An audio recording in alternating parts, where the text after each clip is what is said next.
Growing up on the river, you always have your stories. It's your oral tradition.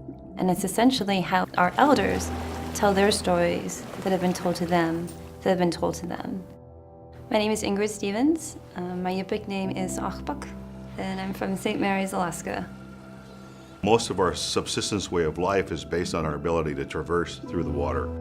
That continues, but the idea of using a life vest is relatively new.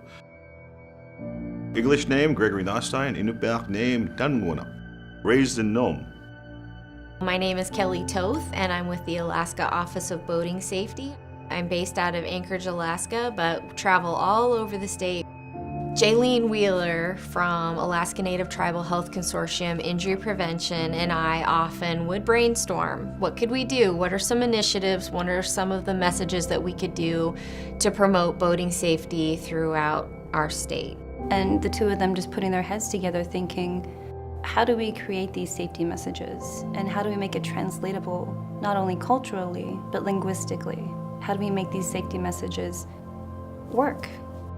And especially as a tribal health organization, we in injury prevention start looking at things and weaving together what is our traditional practice.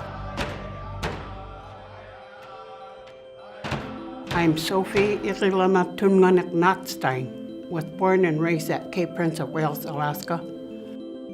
For many thousands of years, our ancestors told stories in order to teach the young people to learn how to survive.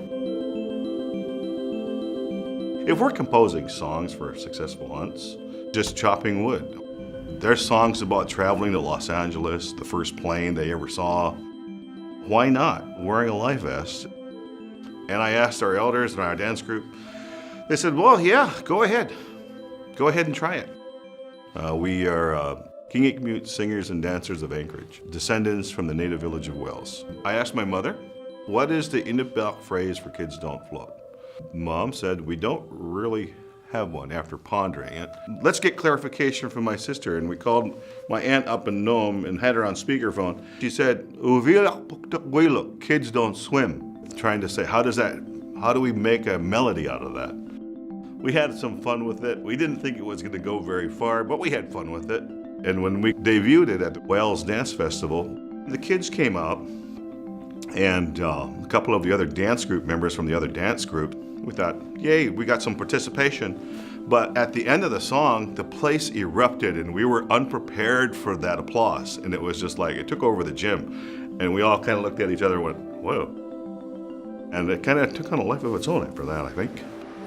What we would really like to do is instill it in our culture, and then that way we can lay claim and ownership of the message.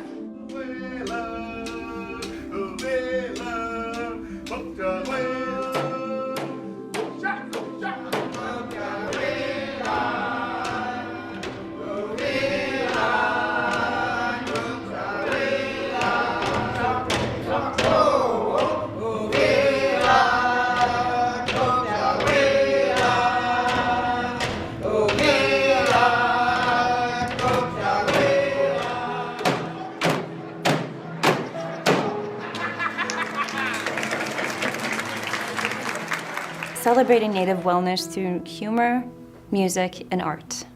Becoming its own thing, and really it's a movement.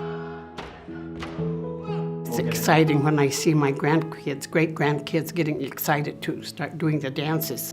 Get up and share and participate in the dance. And that was really exciting to see. All cultures were dancing with it. So we're celebrating saving lives through the idea that life jackets are meaningful. But to do the motions and learn the dance, we walked away thinking like, wow, okay, if one person can walk away with one word that they learned, that's an outcome, and that's a cultural safety outcome. So that's, talk about weaving traditions in Western world, but we get excited about stuff like that.